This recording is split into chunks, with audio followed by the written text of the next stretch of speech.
Ismail Abderrahman como a Claudia Gorostitu por vuestras contribuciones, además interesantes participación en este simposio de la SEA, al mismo tiempo que lamentar que nuestro candidato Francisco Javier Montoro no se haya presentado. Bueno, yo voy a hacer dos preguntas muy sencillas y además también equiparables a los dos, ¿no? Por un lado, que expliquéis por qué habéis elegido este tema y no otro, que os ha motivado a hacer esa elección, si es una elección personal o si ha habido algún tipo de propuesta por parte de que esté dirigiendo el trabajo. Luego, una leve precisión con respecto a Claudia, ya que como dices que las notas echan para atrás el lector y demás, ¿no? Y proponen pues traducir ahí calamidades, en el sentido también del apellido, es optimista, ¿por qué no traducir en lugar de Said Félix? Y contribuye a un contrapeso también en lo que es el mismo nombre, ¿no? En cuanto a Ismail, entonces su exposición alude a Amman, reivindicando la M como en árabe, ¿no? Y luego en cambio en la escritura escribe Amán, ¿no? Porque no escribí Amán y evitar esa duplicidad, ¿no? Sobre todo más porque también en español Amán es algo justo, ¿no? De seguridad, ¿no? Sí, contestáis. Vale. Pues muchas gracias, Jorge, por las preguntas. Bien, las elecciones, ¿por qué he elegido el tema? Es un tema, por un lado podría decirlo personal y por otro lado podría decirlo que también es de una posición académica, o sea, por un motivo académico. Personal porque yo nací en Amman, pero después me crié en otras ciudades, en Málaga, después la universidad en Granada, después he estado en varias ciudades.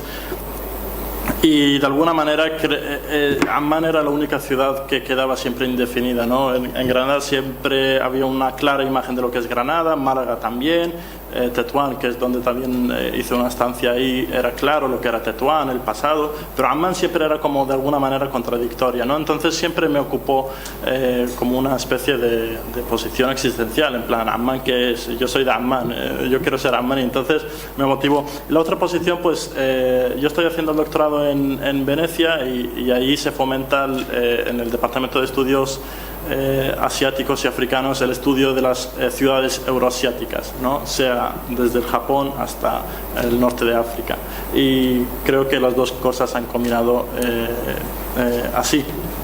¿Por qué es Amman o Amán? A mí me suena mejor Amman, ¿no? Como usted ha dicho, pero yo en los documentos que vi, sea en el Instituto Cervantes de España de Amman, o sea pues de otros, siempre he visto Amán. Entonces de alguna manera es como he pensado que se ajuste a sea el nombre español de la ciudad, pero bueno, creo que quizás reivindique más las dos M's, que son más potentes. Sí, gracias. Vale, voy yo. Pues yo he elegido este tema un poco también por motivos personales y porque yo soy un poco reivindicadora. Y yo me he graduado de traducción e interpretación de francés y árabe, y en mi carrera el árabe es una cosa que cada vez va desapareciendo más. Son muy pocos los alumnos que van a clase. Traducción literaria es la única asignatura de árabe que han ofertado, por lo menos en el tiempo que estuve yo estudiando allí, y gracias que por lo menos había traducción literaria de árabe. Entonces me quise centrar en los problemas de traducción del árabe al español, sobre todo también teniendo en cuenta que no hay mucha bibliografía que hable de ello, por lo menos en español. Yo me di cuenta cuando estuve haciendo este trabajo que es muy difícil encontrar bibliografía, y más aún si es específica de la literatura. Hay algo de bibliografía del árabe al español, así pinceladas generales. Mohammad al-Makuri ha escrito un montón, pero me sabe a poco lo que hay. Son muy pocos autores y son pinceladas muy generales. Entonces yo quería hacer algo que contribuyera de alguna manera. ¿Por qué me he centrado en la obra de Said? Me he centrado en la obra de Said por la misma razón por la cual decidí aprender árabe, y es que en España no sabemos, generalmente las personas de la calle, del día a día, no conocen mucho de la literatura, ni de la cultura, ni de la lengua árabe. Y en el caso de la obra de Said, es un árabe que vive en Israel, en un estado que es judío, y que a mí personalmente me da mucha empatía, porque me parece que es una situación un poco, tiene que ser durísima. O sea, de hecho, Emil Habibi recurre a la ironía en toda esta novela precisamente, y al humor, para intentar describir una situación que es tan dura que si no recurres a la risa es muy difícil no dejarse llevar por la desesperación en ese aspecto, ¿no? Entonces lo he elegido un poco por eso, para dar un poco más de visibilidad al tema de la literatura árabe, y especialmente a esos árabes que son invisibles, ¿no? En un estado en el cual antes sí que eran visibles y tenían sus vidas, y ahora, pues, como le pasa a Said, que tiene que fingir que es una persona que no es. Entonces, pues, por eso he elegido este tema en concreto. Vale, voy. ¿Por qué no traducir feliz calamidades? Pues precisamente porque el autor lo que está haciendo es reivindicar esa pertenencia al mundo árabe dentro de una sociedad que le impide ser quien es. Entonces, si traducimos completamente el nombre, perdemos la esencia árabe y perdemos el mensaje último que pretende transmitir el autor directamente. Entonces, la idea es adaptar el nombre para que el lector español pueda quizás ponerse un poquito más en la piel del personaje, teniendo en cuenta que es imposible comprenderlo completamente, pero sin perder esa esencia árabe que caracteriza al personaje de la novela. Entonces, por eso me ha parecido una buena idea una transliteración del nombre con una adaptación del apellido. Pero bueno, como he mencionado en mi presentación, eso va a depender mucho de la finalidad del texto. Va a haber veces que se traduzca, va a haber veces que se translitere. Depende mucho. En este caso me parecía una buena traducción, de hecho, porque mantenía justo eso, la estructura de apellido y la esencia árabe y la carga semántica, de alguna manera, que con el tema de feliz no se tendría en cuenta, porque hay alguien que no sepa árabe, no sabe que eso significa feliz, pero el resto de la ironía se sigue percibiendo en el resto de cosas de la novela, en las situaciones que le pasan, en cómo se relaciona con los demás. Entonces siempre vamos a perder un poco al traducir estas cosas. La cosa es decidir qué es lo que merece la pena perder y qué es lo que queremos guardar. Y en este caso, pues yo creo que es bueno guardar un poco de ambas cosas. Porque se conservaría también la estructura más árabe, esa idiosincrasia, y también se traduce padre de esa cuña. Claro, o sea, esta es una propuesta que he hecho yo.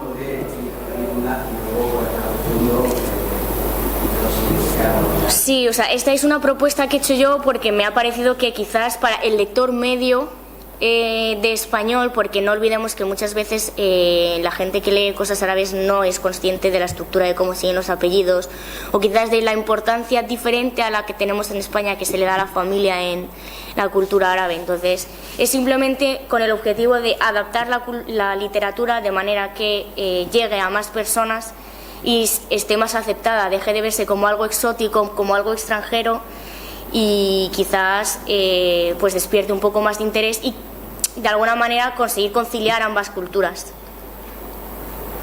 Carmen. Buenos días, me sumo a la felicitación y también al agradecimiento, porque a todos nosotros nos viene muy bien saber lo que se está produciendo, distintas generaciones, distintos lugares, y entonces eso nos enriquece. Entonces no intervengo tanto por entrar en algunos temas concretos, como crítica, sino por entrar en los propios temas, digamos como que vale. Entonces, respecto a la primera intervención, pues como se publicara o avanzara, yo desde luego sugeriría, y a la segunda también, que aquello que ya está traducido y comunicado en español se definición. Es decir, las traducciones que hay es ahí del victimista o del pesofimista, las que ya están publicadas, se dice explícitamente, porque claro, es importante. Y en el caso de Sabina Gerais está traducida. Sí, sí, cuadernos del libro.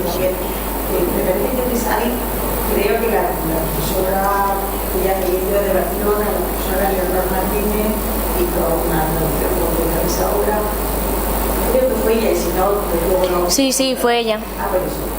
De hecho, una observación en cuanto a que sí, trabajamos en traducción, pues rendimos un homenaje a los que han traducido esas obras y han sido los que se han atrevido, bueno, todos los primeros, aunque también alguna, que ahí también estaba el francés, etc. Pero eso es una cosa. Otra, respecto a la observación, en la que todos solemos incurrir cuando entramos en un tema, solemos decir, de esto no hay nada, o de esto hay un poco, o hay poquísimo y hay mucho que ver, ¿de acuerdo? Pero lo que hay es lo que sirve de base, claro. El profesor que conocemos mucho, por ejemplo, la profesora Kelly, que trabajaba con él como co-traductora y yo como codirectora de una tesis en la Autónoma precisamente, pues publicó su tesis doctoral con el profesor Alvaradejo sobre los problemas de propuesta de traducción literal en español, todas estas cuestiones de la traducción cultural, de las notas como notas, de la ironía, de las alusiones, una tesis entera y la bibliografía que incluye es amplísima. Entonces, yo sugiero que lo incorpore, porque lo que ha planteado, que ha estado muy bien, es decir, el hecho de resumir los principales problemas ya es una cualidad, porque es muy difícil resumir cuáles son los principales, pero no son específicos de la novela, son, pues, entre la lengua y la lengua española, son las cuestiones que genéricamente hay que afrontar, pero cualquier texto puede ser un artículo de prensa, puede ser la respuesta. O sea, estas son las reflexiones al respecto.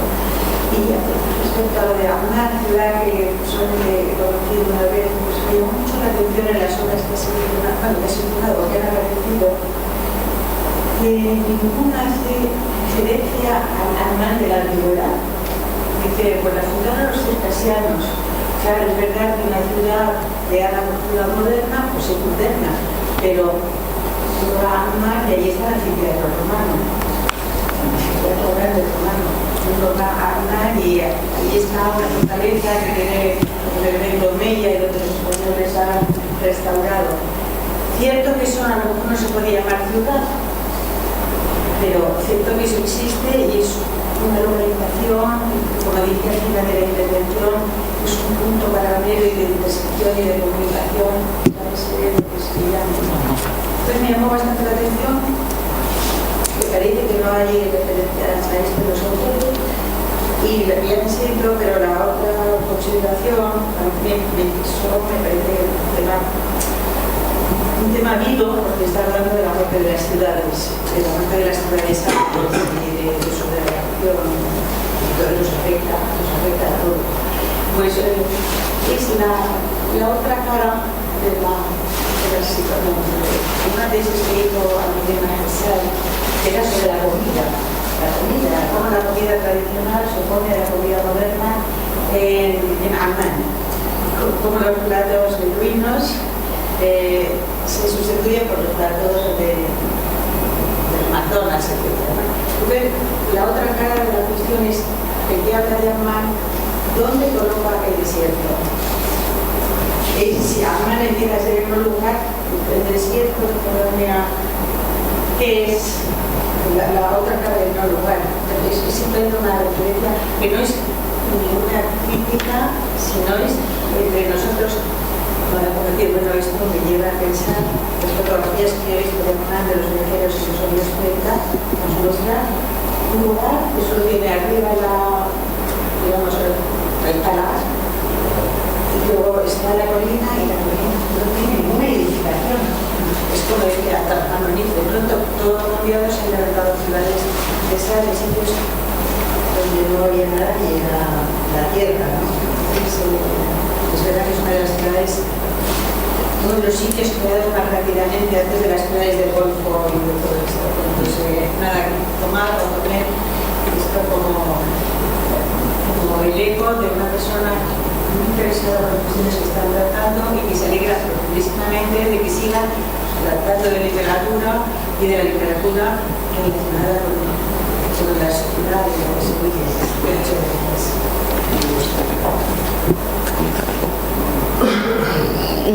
Bueno, no sé, yo soy muy nueva en esto, la verdad, y no sé si tengo que comentar algo, ¿no? Me parece una reflexión muy interesante. De hecho, yo ya había reflexionado mucho sobre el tema. Y es cierto, el tema de la visibilidad de los traductores es otro tema aparte, pero es algo que está ahí y que también son invisibles. Es cierto, yo había pensado también en hablar un poco más de la traductora, de Leonor Martínez, que de hecho ha tenido una trayectoria bastante brillante y ha sido de las primeras, bueno, y además es una traductora mujer reconocida, lo cual también es algo importante. Lo que pasa es que para esta presentación en concreto me he limitado a dar una pincelada muy breve porque debido al tiempo he preferido centrarme en el contenido que en eso, pero sí que es verdad que los traductores merecen un reconocimiento. Yo como graduada en traductora lo sé y es cierto. Y también me gustaría decir que la bibliografía que he encontrado, que insisto, ha sido poca, pero porque hay bibliografía que está escrita en árabe, pero a mí eso se escapa a mi control. Yo no tengo un conocimiento árabe como para poder leer un texto especializado en árabe, pero es muy buena. Me he basado principalmente en dos libros, uno de Mohamed Ahmad Khoury, que está muy bien, hace un resumen bastante interesante de los problemas de traducción, muy bien analizados, muy bien explicados, y también de Rosa Martínez Lillo, que tiene algún artículo y que también escribe cosas muy interesantes al respecto. Lo que pasa es eso, que he hecho en falta más autores, he hecho en falta más diversidad en la bibliografía. De ahí que diga que no hay mucha, ¿no? Pero porque he hecho en falta diversidad, en español por lo menos, que me ha costado encontrarlo. Simplemente por eso. Vale, sí. Muchas gracias, profesora Carmen, por sus comentarios. Y sí, le doy la razón. Obvié que la obra de Samih Hajres fue traducida por Pablo García, no me acuerdo de su segundo apellido, de la Autónoma. Se tradujo como Cuadernos del Diluvio. Y sí, no quería con eso olvidarme de los traductores, que para nada les estoy viendo ni nada. Desde el punto de vista sobre la Amman antigua, sí, que creo que Amman, una particularidad que tiene un fuerte legado histórico, a pesar de ser una ciudad nueva. Conviven estas dos cosas, por lo cual desde un punto de vista narrativo creo que ofrece cosas muy interesantes a la hora de cómo describirse, porque la selección, ¿tú cómo seleccionas? ¿Tú que eres romano o eres semita de los Amuniyin o eres musulmán de los Omeyas o árabe?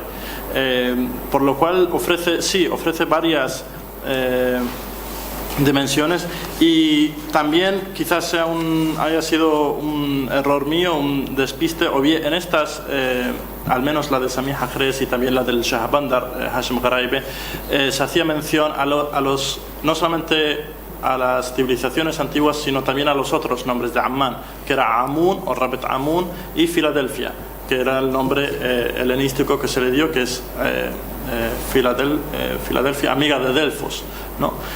Y también sí hay una referencia mitológica, ¿no? Se hace referencia a Taiki, que era la protectora de la ciudad, una diosa. Los Cuadernos del Diluvio no se llama así por una cuestión arbitraria, también es un otro origen mitológico, ¿no? De cómo se funda y cómo se funde la sociedad en esa montaña, cómo la ciudad tenía agua y dejó de tener agua, porque empezaron a habitar en ella. Y sí, creo que es una cuestión que me fijaré más en ella cuando se habla de orígenes más lejanos que aquella de finales del siglo XIX, a la hora de narrarlo en las novelas.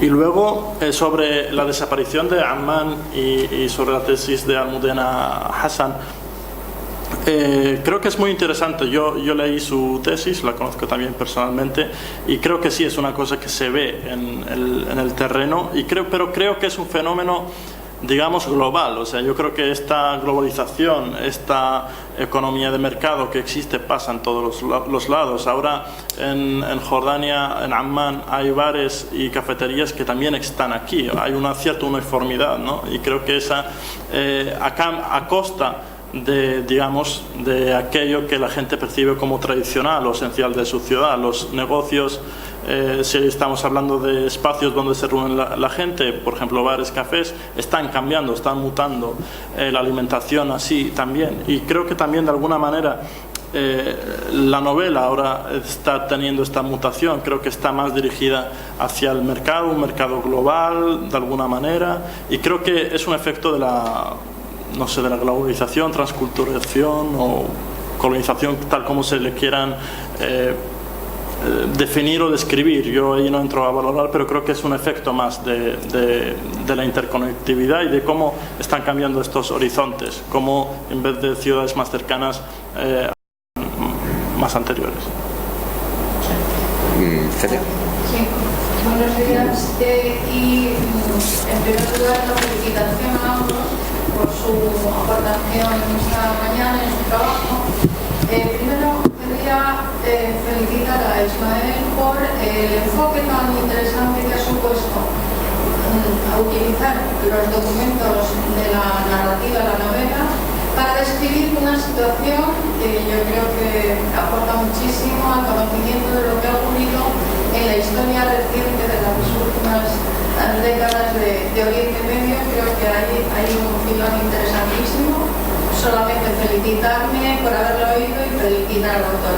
Y en cuanto a la aportación de Claudia, yo sugeriría que nos dijera si ha pensado en delimitar el peso específico que tiene, cómo se traduce en la traducción el impacto y la aceptación en una sociedad. Es decir, yo creo que no debe depender solo de cómo se traduce la situación social de aceptación de la lectura en una determinada lengua. Por lo menos citar algunos otros factores que puedan intervenir y delimitar, repito, el peso específico que tiene en sí la traducción o cómo se traduce.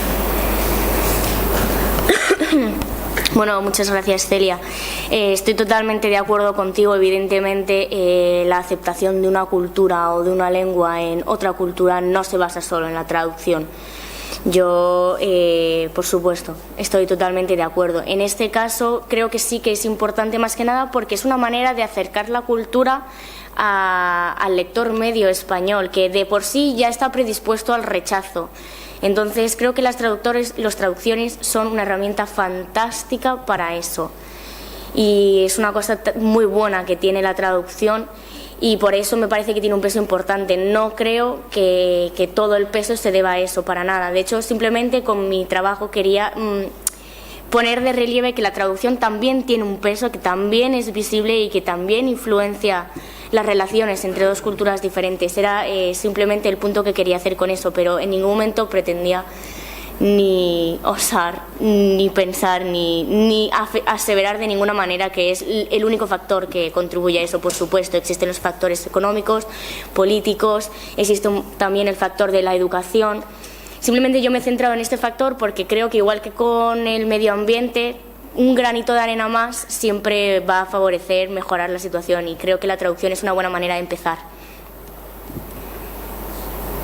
Muchas gracias. Sí.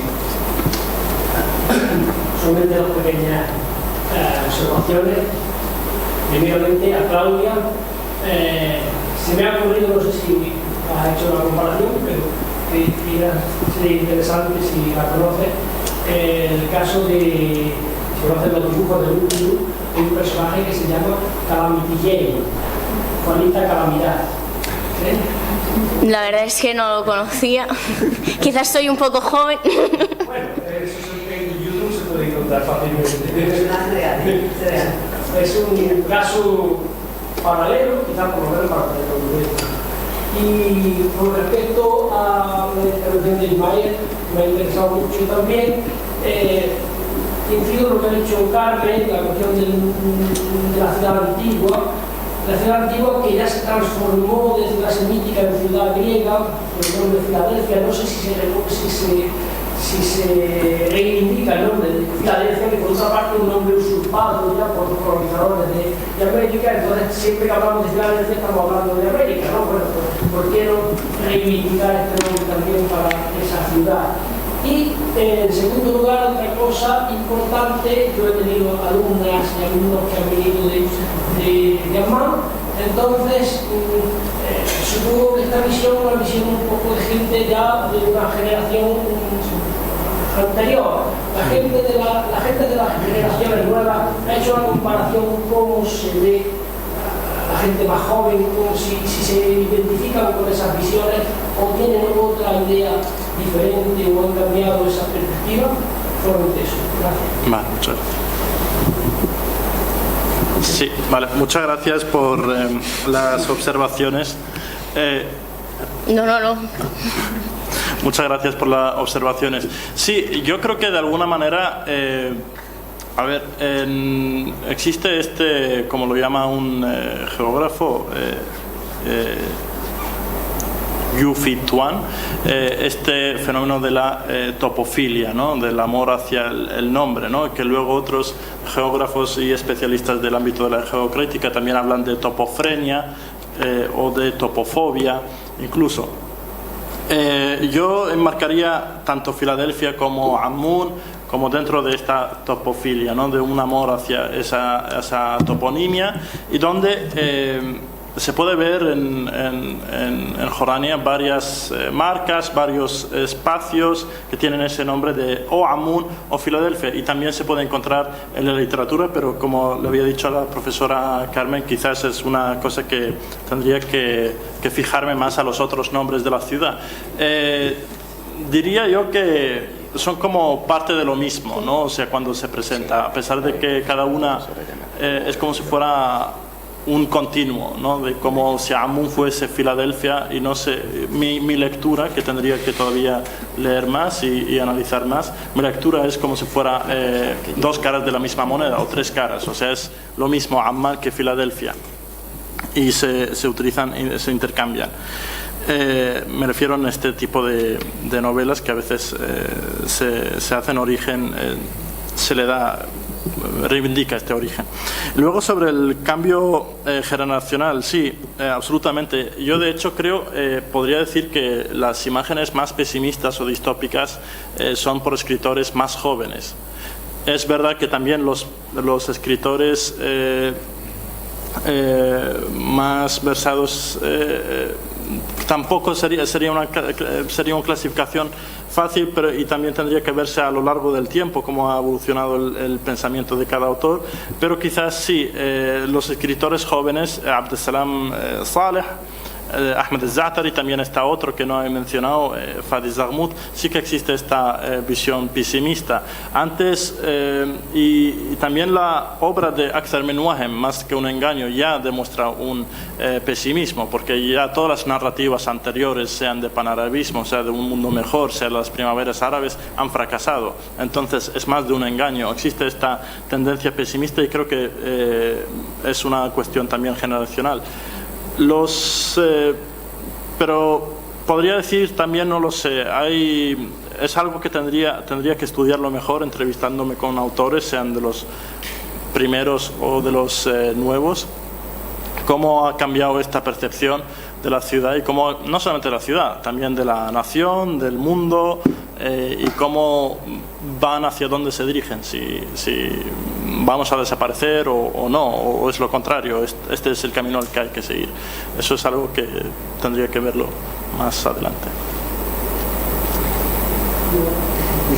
Una pregunta para ti, pues yo soy escritora.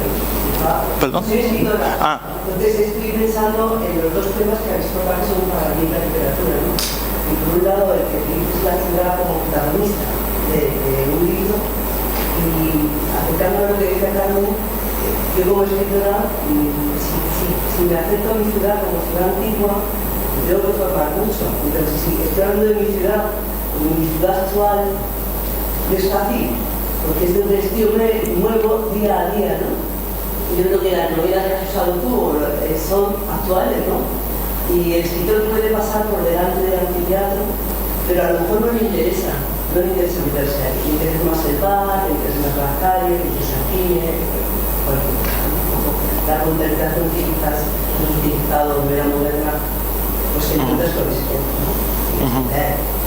Y un poco para ti, pues quizá no estoy muy de acuerdo con lo que decís, porque para mí traducir no conozco a ningún escritor que su nombre se traduzca.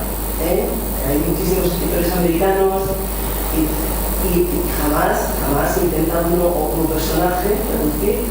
Uno se acerca a la literatura a un mundo mágico y el mundo mágico tiene ese encanto, donde te metan en un sitio donde no te hace falta que te expliquen nada. Entras en Rusia, entras en Italia, entras en Francia, entras ahora mismo mucha novela japonesa y nadie te explica la cultura japonesa, porque es que el encanto de la cultura japonesa es que tú entres en ese mundo lento, luminoso. No sé si me explico lo que quiero decir. Bueno, entonces, si vamos a conocer el mundo árabe o la cultura árabe, pues hay que entrar en ese mundo como es. Y a veces, quizás al final del libro, que te expliquen un poco de tu historia, algo que sea muy importante, como tradición, como puede ser, pero no es necesario que nos explicaran, no sé, García Márquez, ese mundo mágico, qué significa, no hace falta. Creo yo, personalmente. Solo esa puntualidad a nivel del mundo literario, ¿no? Y no hace falta que podría. Nada. Pues sí, oye, otra palabra. No quiten la palabra que está en el... No, eso es una aclaración. Yo no digo que alguien tenga que tratar de Kaufman, No, pero es interesante. Si los autores trataban de ello y he dicho, eso sí, que Kaufman sería la fundación moderna cercana desde cierto punto de vista, pero que no era es una aclaración. Ahora, ya ayuda lo que tú dices, que tiene que ver con lo que hago todo esto. Claro, depende de la traducibilidad de esos nombres. Pipi, cartas largas, si lo dejas dicho en el idioma original, nadie entendería qué apellido tiene. Y la caperucita roja, si dice Pepetisha de Bogus, pues la gente lo recibe mejor traducido. Todo dependerá de cada caso. Claro, sí, eso es precisamente el énfasis que quería hacer yo, que el tema de la traducción de los nombres propios dentro de la literatura es muy amplio y sobre todo depende de la función que cumpla ese nombre dentro del contexto de la obra, porque evidentemente si es un nombre sin más, puedes dejarlo transliterado perfectamente, pero es que hay algunos casos precisamente en los cuales los nombres propios también tienen una carga semántica que responden a un objetivo, en este caso la ironía, ¿sabes? Entonces ahí es cuando te encuentras con el problema, ¿qué haces? ¿Lo traduzco, no lo traduzco, lo adapto, no lo adapto? Y por eso decimos que lo que prima es el objetivo que pretende transmitir el autor con el texto. Por eso si lo que pretende transmitir es ironía, por mucho que quizás no sea muy bien traducir el nombre propio, quizás es lo que decía antes, hay que decidir qué es lo que quieres traducir y cuál es el peso que le vas a dar a qué elemento dentro de una traducción. Entonces, a veces sí tocará traducirlo, como en el caso que mencionaba la señora Carmen, ya, pero no sé cómo, bueno, da igual. Y la profesora, y no es que veces que sí, te lo planteas como caso de cartas largas, y bueno, en el caso del nombre propio la mayor parte de las veces no se traducen los nombres, porque muchas veces es irrelevante, da igual. Mantienes el nombre propio del personaje, así pues ya tienes su propio nombre y ya está, pero hay veces en las que sí, y ese es cuando te encuentras con el problema, precisamente lo que hablaba. Hay veces que sí hay un problema y dices, no sé cómo hacerlo. Simplemente eso, hay que tener en cuenta precisamente lo que el autor quiere transmitir con su nombre y adaptarse. ¿Puedo? Sí. Sí, muchas gracias por el comentario sobre si los autores han documentado o se han documentado o no a la hora de escribir. Yo yo creo que sí, y se puede ver, al menos en estas novelas históricas, hay una precisión histórica, hay una fidelidad a los hechos. Muchos personajes existieron de verdad, otros son ficticios y están puestos dentro de la misma novela. O sea, si hay un nombre que coincide es porque es real y si no, no lo es. Aunque haya esta intertextualidad que muestre a Amman como una ciudad multicultural, cambian, no digo que sean las mismas. Cada novela es un mundo por sí, donde, por ejemplo, algunas se centran más en el aspecto comercial, otras en el aspecto más antropológico de la cultura material, otros en el aspecto más de la vida política. Entonces cambia, pero sí siempre hay una documentación. A mí me interesa por qué ahora o en aquel momento se habla o era necesario reivindicar esa imagen de Amman. O sea, ¿por qué se está hablando de esto ahora o en aquel momento? Entonces yo lo achaco a otros factores externos a la novela. O sea, un género, creo que si naces por factores externos y si mueres también por factores externos. ¿Y por qué una novela o un género de novela puede estar de moda y después dejar de estar de moda? Entonces, ¿por qué se habla de una Amman bipolar, caníbal, o por qué se habla de una Amman multicultural, acogiente? Sí, hay una primera palabra aquí, después sí. Bien, yo no quiero hacer ninguna pregunta, sino una pequeña reflexión. Naturalmente, yo sumo las felicitaciones a Claudia y a Ismael. Y también a la SEA por haber creado este espacio, ¿no? Que en mucha medida nos estimula la investigación. Bien, mi reflexión va en el sentido de que tanto los investigadores como los traductores chocan con un obstáculo grave, y es la ausencia de lectores. El trabajo de unos y de otros lectores no vale nada. Los analistas, y tanto lo he dicho, contando con el rechazo, de la sociedad hacia nuestro trabajo, porque la transcripción, el exceso de notas y de páginas, todo eso estorba, todo eso rechazo. La sociedad debería de constitución tomar este asunto en serio y debería de reflexionarse sobre ello y ver la manera de exigir de los poderes públicos que hubiese una campaña permanente de estimulación a la lectura, a hacer muchísimas cosas. Por ejemplo, se me ocurre en la enseñanza media. Yo invitaría a los contenidos de la enseñanza media. Se pueden adquirir fácilmente en la secundaria. Los niños lo que tienen que hacer es aprender a escribir y a leer. Ahora mismo, los adolescentes, en su mayoría, no son capaces de leer un libro, un texto y entenderlo. Por lo tanto, ¿cómo pueden conectar? No es sencillamente. ¿Para qué? No se van a enterar. Así que los analistas están muy acostumbrados a escribir para la vista. Y no vamos a hacer una parte, como gremio. Así que yo, por favor, pido a la SEA que tomen en cuenta este problema. Y la ausencia del tema literario, hablando del mundo editorial, en la sociedad, en los medios de comunicación, es inexistente, salvo ciertos momentos, una cuestión puntual, pasa ese momento, todo a lo mismo. Y le felicito. Muchas gracias. Yo sí tengo algo que decir. Quiero decir que estoy muy de acuerdo con usted. Es una cuestión que yo me he planteado mucho a lo largo de mi vida, incluso en el propio instituto. Te das cuenta de que los libros que tienen que leer en los institutos son libros que muchas veces no interesan para nada a los adolescentes, lo que hace que de por sí le cojan manía a la lectura. Si te obligan a leerte El Quijote, que no estoy diciendo que no sea una obra, a mí me pareció muy divertida, pero vamos a ver, un niño de instituto que le digan que se lea El Quijote, pues a lo mejor no lo coge con ganas.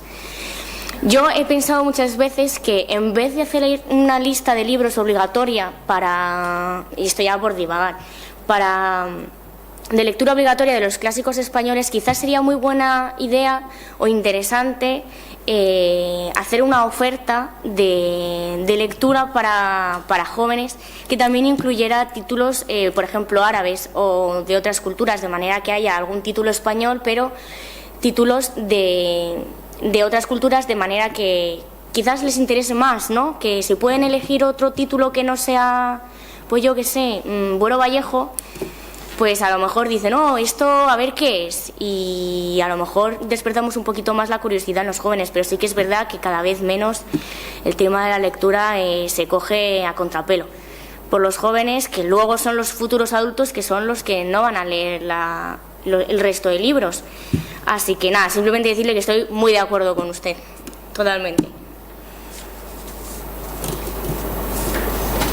Una precisión que ha ocurrido al hilo del debate.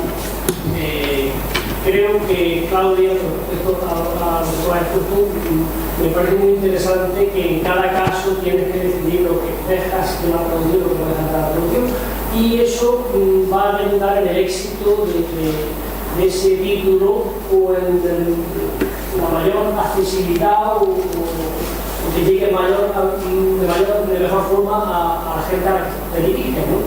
Y pongo un ejemplo que se me va veniendo a la cabeza. Hay una novela que se produce en el siglo XIX de España con el nombre de La cabaña de Tomás. Bueno, pues luego finalmente es La cabaña del tío Tom, como La choza de Tomás. Primero es La choza de Tomás y luego es La cabaña del tío Tom. Ahí tenemos el caso de una traducción hecha literal, bien, y una traducción adaptada que ha tenido éxito. Pues sí, es que lo mismo ocurre con otros títulos. Antes traducíamos, por ejemplo, antes Oliver Twist no era Oliver Twist, era Oliverio Twist.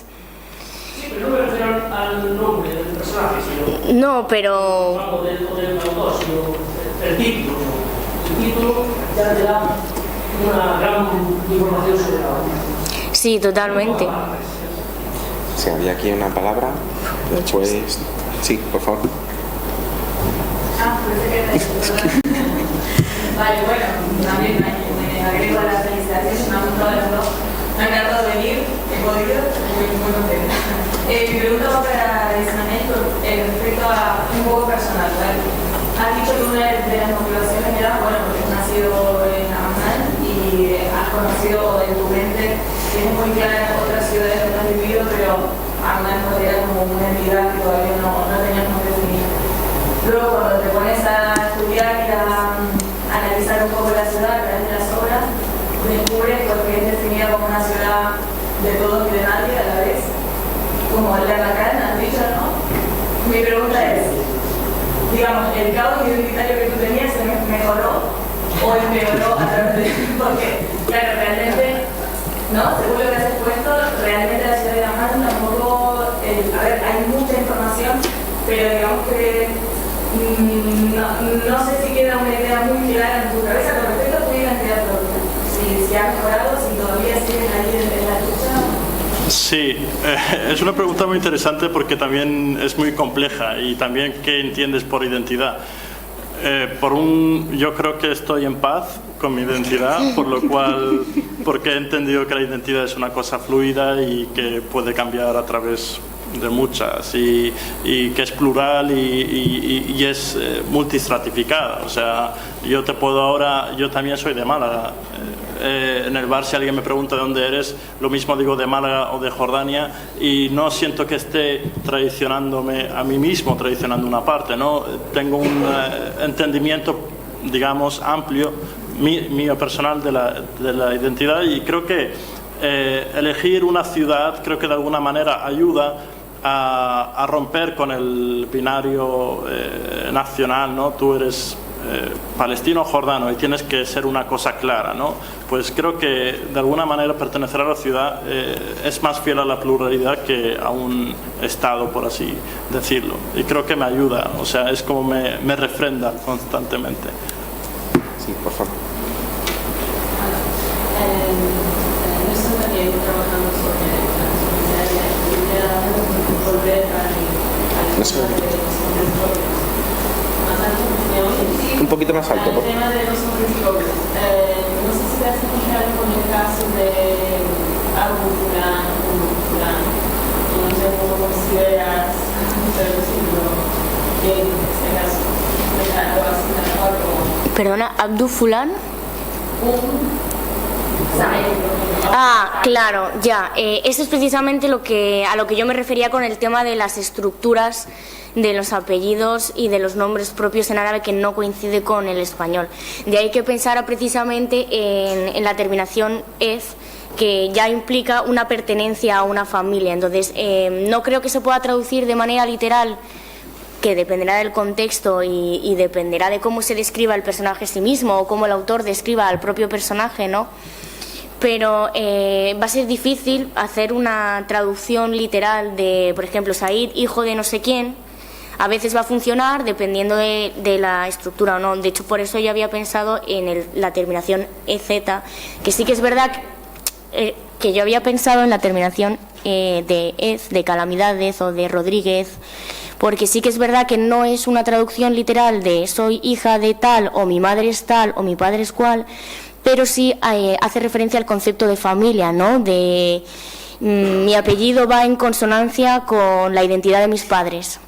Entonces es una adaptación, por eso a mí se me había ocurrido eso como ejemplo para transmitir esa idea de familia, pero transmitir la idea literal del apellido de hijo de tal o madre de mi hijo es muy difícil. Yo también le doy muchas vueltas porque el padre de tal no es como el nombre, ¿sabes? Claro, quizás lo que se podría hacer es darle la vuelta a la tortilla y utilizar el nombre del hijo para hacer referencia a la madre. Es decir, poner el nombre de la madre a modo de apellido del hijo. Entonces, así de alguna manera, aunque no sea la madre la que sea definida como madre de tal, el hijo sí está definido como hijo de su madre. Pero es que es eso, la traducción de los nombres propios es dificilísima y ahí, no sé, hay que encontrar algunos métodos. Estaría bien, de hecho, hacer una lista, ¿no? De se puede hacer tal, se puede hacer cual, pero por ahora todavía no hemos puesto todavía nuestras cabezas en conjunto como para poder crear una guía de cómo traducir nombres propios, ¿no? En el caso de tal no sé qué, en el caso de tal no sé cuántos, pero... Sí, yo quería preguntar, motivada por la pregunta de Rawan, si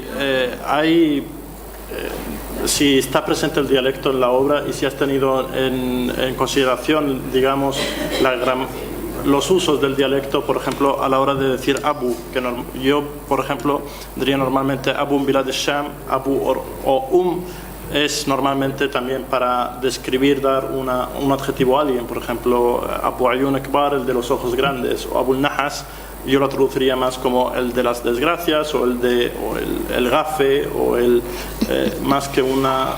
Sí. Más un mote que un laqab, más un mote que... Totalmente, pero si es que hay la gracia de la traducción literaria, que todo depende de lo que el autor quiera transmitir con este texto.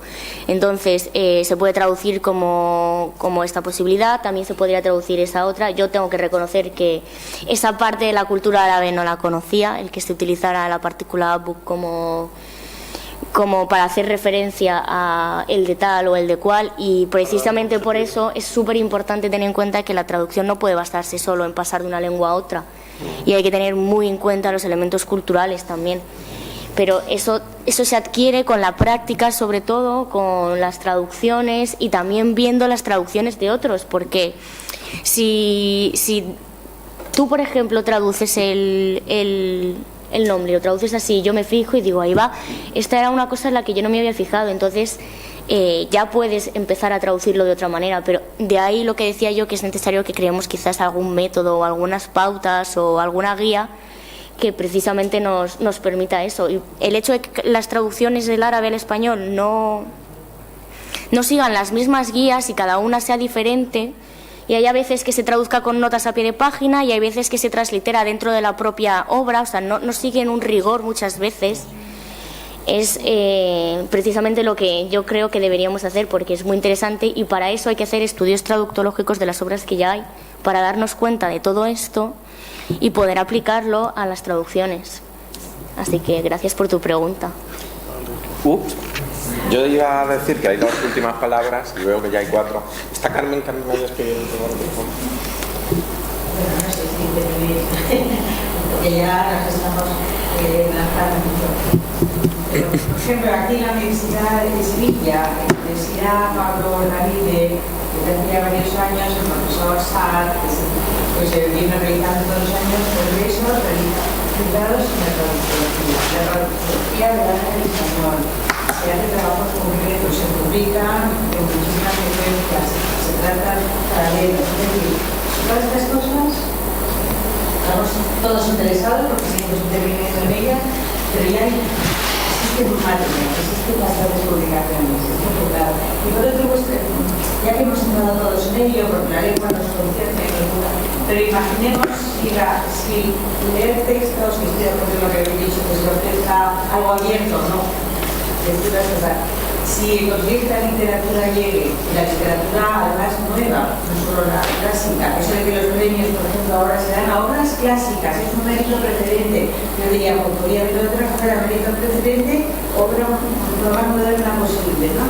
Pero dejando de eso, si es difícil que llegue la literatura, entonces imaginando, considerad conmigo lo que está siendo, cómo está siendo difícil, nos estamos quedando cada vez más atrás para difundir los estudios críticos, la crítica árabe es un crítico buenísimo, de primera fila, no solo sobre literatura árabe, sino internacionales, y entonces si nosotros a nuestro público no les podemos dar estudios críticos, porque como no saben las obras, pues no se les puede leer, o les estamos diciendo que se leen en inglés para saber de qué estamos hablando. Totalmente. Quiero decir, humildemente también, pero confesar, es que el reto que tenemos ahora es mayor y nuestra capacidad de respuesta está siendo aquella que construye, pero relativa. Es grande, hay mucha gente que se está esforzando, hay muchas obras traducidas, hay muchas crisis además delicadas, pero para que llegue a está siendo un poquito más complicado, si se quiere, que antes, o estamos un poquito más desfasados. Efectivamente, profesora, de hecho es que estoy totalmente de acuerdo con eso. Esa es precisamente la idea que yo quería transmitir. Lástima que no he sabido transmitirlo de una buena manera, pero sí, era precisamente eso. O sea, la idea es que los estudios traductológicos lleguen a más gente, de manera que traductores que no sean especializados de árabe también puedan conocerlos, y simplemente expandir el campo y hacerlo más grande para que haya más gente que se interese y que contribuya. Esa es la idea. Bueno, hay 3 palabras. Pido brevedad, por favor. Vale. Sí, Lo mismo es muy breve, relacionado con sí, silencio. sobre lo de la traducción de el nombre de un fulano, fulano, lo que sea. Solo recordé una traducción que leí hace poco de una novela de David Mansur, en la que se traducía el nombre de una de las protagonistas, a veces con su nombre, por ejemplo, no sé qué Lima, no me acuerdo el nombre, y a veces como y el nombre del hijo. Pero en ningún momento se explicaba tampoco, o sea, cuál era el cambio ni por qué una cosa u otra. A lo mejor tengas una razón, pero bueno, yo lo entendí en su libro, pero una persona que no conozca más o menos pensaría que son 2 personajes diferentes, y no era riguroso a través de la obra, o sea, a través de la obra estaban las 2 maneras, ¿no? Y a veces era un poco confuso. Simplemente eso. Sí, perdonad, pero... Sí, pero no. Disculpa, perdón. Perdona, por favor. Un segundito. Que si vaya a discutir entre vosotras, lo hacemos fuera, damos la palabra. Eso. Bueno. Sí, estaba ya y la última palabra. Sobre lo del nombre de Abu, que se tendría que tener en cuenta a la hora de traducir. En la cultura árabe, el que llamemos a una persona Abu Fulán, no quiere decir que él sea el padre de Fulán. Por ejemplo, que hay nombres hechos. Ya, por ejemplo, cuando llamamos a alguien Abu Hassan, lo que tenemos que entender es que se llama Ali, porque es un personaje simbólico que tenía un hijo que se llama Hassan.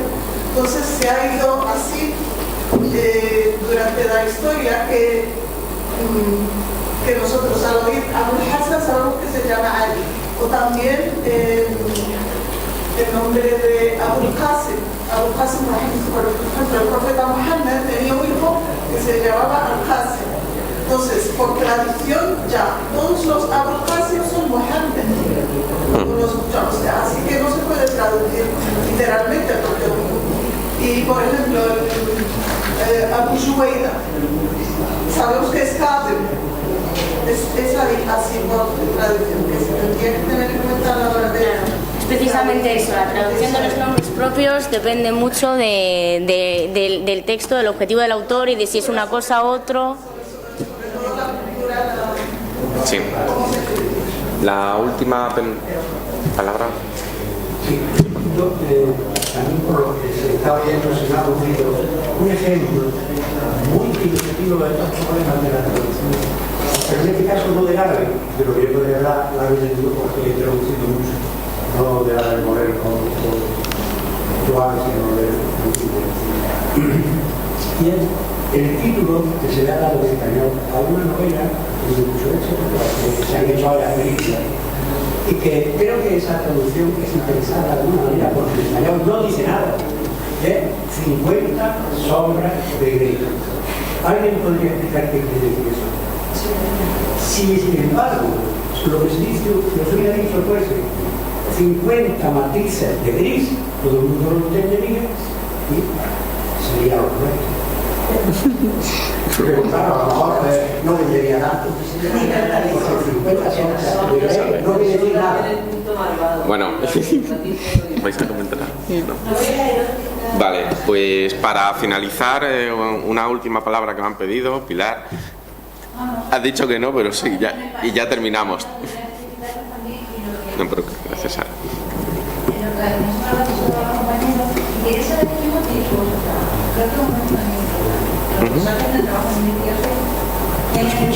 ¿Quién te ha dirigido el trabajo en esto? En mi caso es Ricardo Albert Reina en la Universidad Autónoma. No sé si le conocéis. ¿Perdón? De Madrid, sí. ¿Perdón? ¿Que si es arabista? Arabista, sí, era mi profesor de árabe, de hecho es un señor bastante culto. Reina, con Y. Bueno, Reina. Yo estoy haciendo el doctorado en Venecia, mi profesora es Antonella Gersetti. Voy a tener una cotutela que será con Alemania y sería el profesor Christian Jung de la Universidad de Marburgo. Y también el coordinador del doctorado, aunque no sea mi supervisor, pero es una figura que siempre está, que es Patrick Heinrich, que es sociolingüista, aunque de otro contexto, que es sociolingüista urbano, más especializado sobre Japón, pero más en la teoría general de la sociolingüística. ¿Tu doctorado lo hace en inglés o en italiano? En inglés. Identidades diversas de inglés. Sí. Bueno, pues muchas gracias. Se ha generado un debate muy interesante. De nuevo agradecer a los candidatos la presentación que han hecho, el trabajo tan fantástico y a todo el público y la SEA por las intervenciones que seguro que han contribuido mucho en su futuro, y desde luego decirles que hemos aprendido y que el hecho de estar aquí nosotros también formamos parte de este aprendizaje que necesitamos ir renovando y viendo también qué tipo de trabajos se están haciendo. Muchas gracias a todos. Hemos pasado 4 minutos, hemos sido muy puntuales en todo, teniendo en cuenta que había una persona menos. Está muy bien.